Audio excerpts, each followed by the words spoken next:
What begins as a peaceful trip quickly becomes a breaking point when a woman is seriously injured, confined to a wheelchair, and abandoned in the hospital, where she collapses onto the cold floor, begging for help that never comes.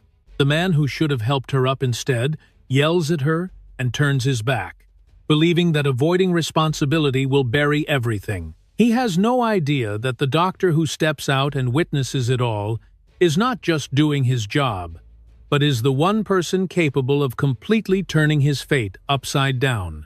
This is not a loud revenge story, but a slow and chilling judgment, where neglect becomes evidence and silence closes in on him. Stay with us. Tell us where you are listening from, because this story is only just beginning.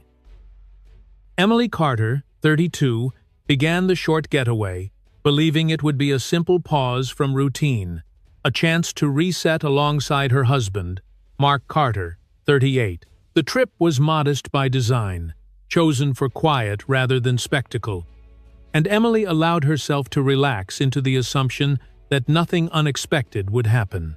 She trusted the ordinary rhythm of travel, the sense that plans made carefully would unfold as intended. The accident happened without warning. One moment, the day moved forward normally, and the next, a sudden impact left Emily disoriented and in pain. The force was enough to steal her breath and scramble her sense of balance, and when she tried to stand, her body refused to respond. Panic followed quickly, not loud or dramatic, but sharp and immediate, as she realized she could no longer support her own weight.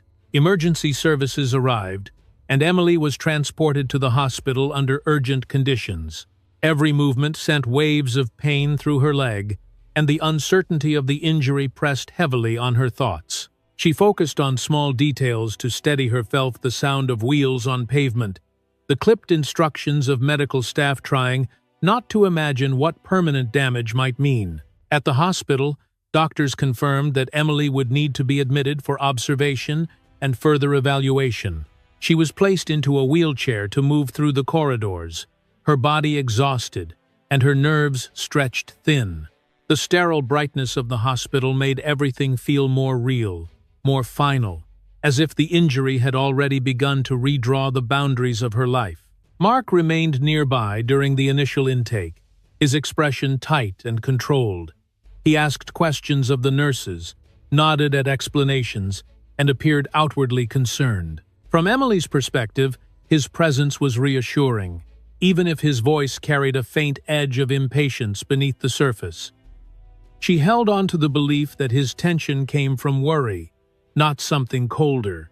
Emily was changed into a light-colored hospital gown, her personal clothes folded away as if marking a clear separation between before and after. Her hair was slightly disheveled, her face pale, and the weight of the day settled heavily into her shoulders. She felt exposed in a way that had nothing to do with clothing, aware that she was now dependent on others to move, to stand, to function. As doctors and nurses coordinated her care, Emily reached for Mark's hand, seeking reassurance without words. He let her hold on, but his attention drifted toward the hallway, toward the ticking clock, and the inconvenience of waiting. The moment passed quietly, unnoticed by anyone else, yet it lingered with Emily longer than she expected.